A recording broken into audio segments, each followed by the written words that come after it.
ပရိသတ်ကြီးရဲ့လင်ညာလက်ဖျားချင်းအမှုပညာနဲ့အချစ်ကိုပေါင်းဆက်ပြီးတန်ပေါင်းများစွာရှာဖွေသွားတဲ့အကွက်စိတ်လင်းလဲသူနေရရဲ့ဇလန်တပုံကိုတင်ဆက်ပေးခြင်းပါတယ်ခင်ဗျာ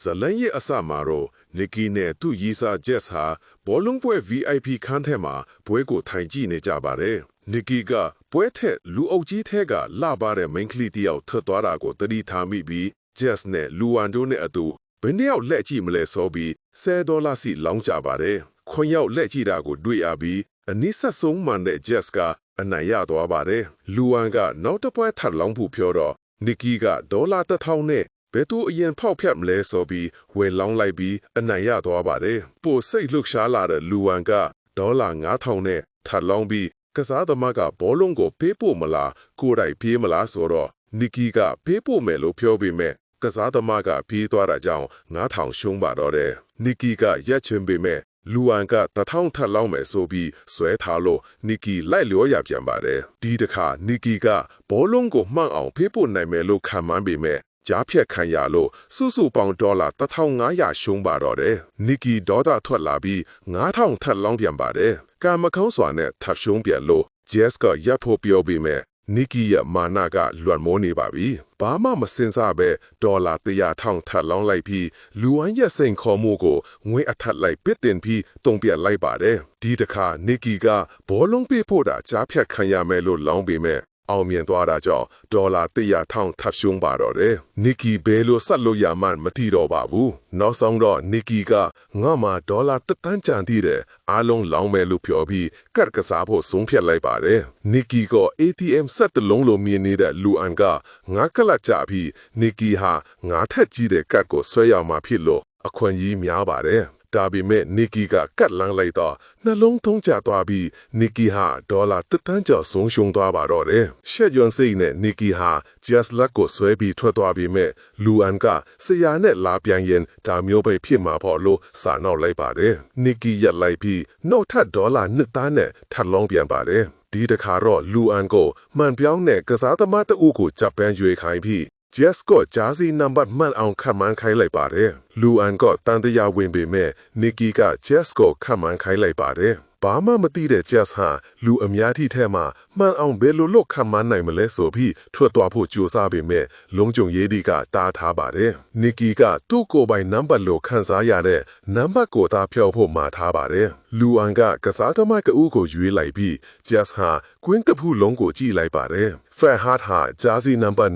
55ကိုဝေထားတာကိုမြင်တော့နီကီရဲ့အစီအစဉ်ကိုနားလေသွားပြီး55လို့ပြောလိုက်ကနဲ့အဖြေကမှန်ကန်နေပါတော့တယ်လူအန်ဟာအန်အားတင်ပါပြီးဂျက်လက်အန်တိုးသွားပြီးမဲ့သူတို့$1,000,000အမြတ်ရပြီးရှုံးနေခဲ့တဲ့ပိုက်ဆံတွေအားလုံးကိုပြန်ရခဲ့ပါပြီကားထဲရောက်တော့နီကီကဂျက်ကိုဒါဒီအားလုံးကနာရုရဲ့အစီအစဉ်ပဲလို့ပြောပြပါတယ်သူတို့ဟာလောင်းကစားအကျဉ်ဆိုးကြောင့်နံပါတ်ကြီးတဲ့လူဝမ်ကိုအချိန်အကြာကြီးခြေရာခံလိခဲ့တာပါလူဝမ်ရဲ့မတိစိတ်ထဲမှာနံပါတ်55ကိုစိတ်ဝင်အောင်လုပ်ခဲ့တာပါလုံခြုံရေးအဆောက်ရဲ့တစိတ်လောင်ပြီးဆိုင်ဘုတ်တွေကားတဲ့ကတချင်းထဲမှာအကျင့်ပေါင်းများစွာထပ်ခါတလဲလဲပါဝင်နေတဲ့55ဟာလူဝမ်ရဲ့အာယုကိုဖန်ဆားခဲ့ပါတယ်ဒါကြောင့်လူဝမ်မှန်ပြောင်းနဲ့ကြည့်တဲ့အခါနံပါတ်55စီကိုတဘာဝအတိုင်းရောက်သွားသည့်ဂျက်ကလည်းဖရဟတ်ကိုမြင်တာနဲ့55လို့မှန်ကန်စွာပြောနိုင်ခဲ့ပါတယ်ဂျက်ကိုကျူးတယ်မပြောထားတာကြောင့်သူမရဲ့အမှုအရာတွေကတဘာဝအတိုင်းရှိနေပြီး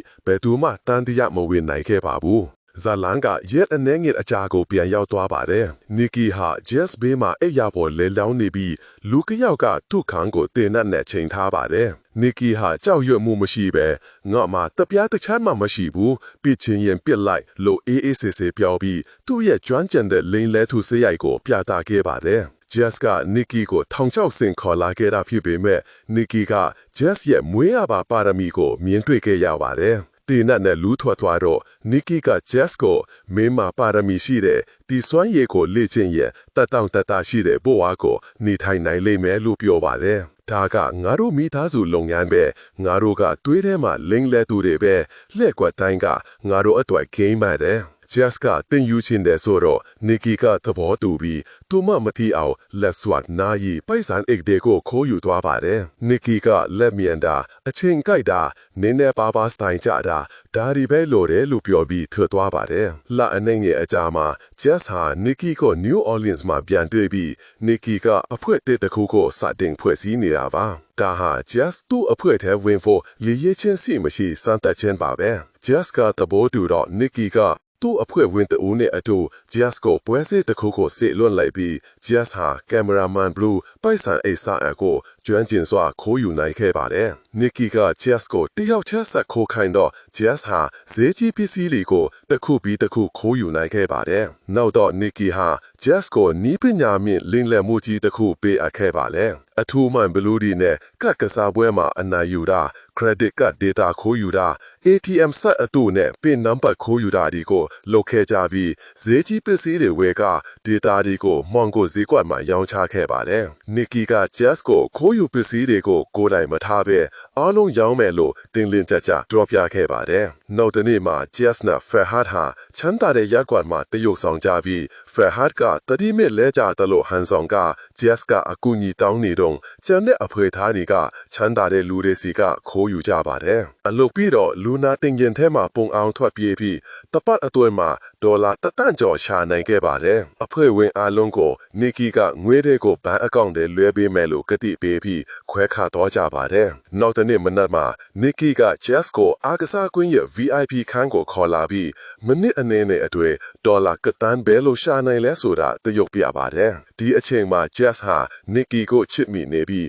သူ့ရီးစားထက်တယ်လို့ထင်ခဲ့ပေမဲ့ Nikki ကသူ့အကျိုးစီးပွားအတွက်သာသူ့ကိုအဖွေထဲထည့်သွင်းခဲ့တာပါအားလုံးပြီးတော့ Nikki ကသူ့ကိုဒေါ်လာ8000ပေးပြီးနှုတ်ဆက်လိုက်ပါတယ် Jess ဟာ Nikki ကိုမျက်ရည်တွေနဲ့ကြည့်ပြီးနှလုံးသားကွဲကျင်နေကြရောက်တာတဲ့ Nikki ကဘာမှာစိတ်ခံစားမှုအတွက်နေရာမရှိတာကို Jess တီးသွားပါတော့တယ်၃နှစ်နီးသွားအကြာမှာတော့ Nikki ဟာငွေပြတ်နေပြီးပြိုင်ကားအဖွေပိုင်ရှင် George ကသူ့ရဲ့ EXR algorithm ကိုပိုကောင်းအောင်လုပ်ဖို့ငာရမ်းပါတော့တယ် Nikki ဟာ engineer ချုပ်အဖြစ်ဟန်ဆောင်ပြီး George နဲ့အတူတိုက်ခိုက်မှုအတူကိုစီစဉ်က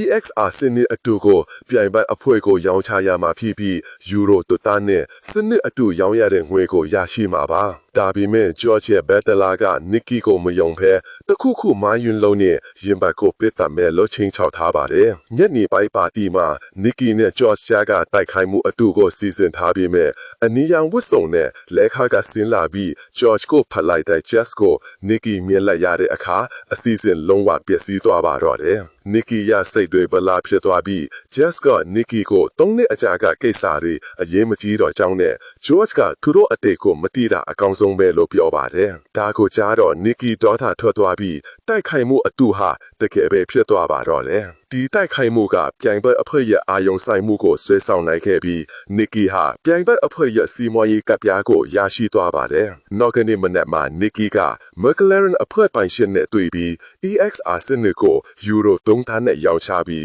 48နာရီအတွင်းမှာ software အပြည့်စုံကိုပို့ပေးမယ်လို့ကတိပေးပါတယ်ဒီတော့အတွင်း Farhad ဟာ Jess နဲ့တွေ့ပြီး Nikki ဟာ3နှစ်အကြာကထွက်သွားဖို့လိုအပ်ကြောင်းနဲ့သူ့ကိုအခုထိချစ်နေတော့ပဲလို့ပြောပြီး Jess တချင်ကကြိုက်ခဲ့ဘူးတဲ့လက်ဆွဲကိုပေးလိုက်ပါတယ်Jess ရဲ့နှလုံးသားနူးညံ့သွားပြီမဲ့ Nikki ကိုမယုံနိုင်ဘူးလို့ပြောပါတယ်။တဘောတူညီချက်ရမယ်နေ့မှာ Nikki က McLaren အဖွဲ့ပိုင်ရှင်ကို software ကိုပေးအပ်ပြီး Euro 3,000ရရှိပါတယ်။ဒါပေမဲ့ Nikki ဟာ EXR စနစ်ရဲ့မိသူကိုပြိုင်ကားအဖွဲ့တိုင်းကိုတစ်တဆိတ်ထမ်းမှန်ရောင်းချခဲ့ပြီးလက်ဆွဲနှုတ်ဆက်မှုတိုင်းကသူ့ကိုတန်ပေါင်းများစွာရရှိစေခဲ့ပါတယ်။ပြိုင်ပွဲမစခင်အထိအဖွဲ့တိုင်းကိုတူညီတဲ့ EXR စနစ်ကိုရောင်းချထားတာဘယ်သူမှမသိခဲ့ပါဘူး။အဲ့ဒီညမှာ Nikki ဟာထွက်ပြေးမဲ့အစား Jess ကို message ပို့ပြီးအတူတူထွက်ပြေးလိုက်မယ်လို့ပြောလိုက်ပါတယ်။ Nikki စောင့်နေပေမဲ့ Jess ကနောက်ကျမှရောက်လာခဲ့ပါတယ်။ McLaren အဖွဲ့ကိုစား Nikki ကို Euro 3,000ပေးခဲ့တဲ့ George ရဲ့လူဟာ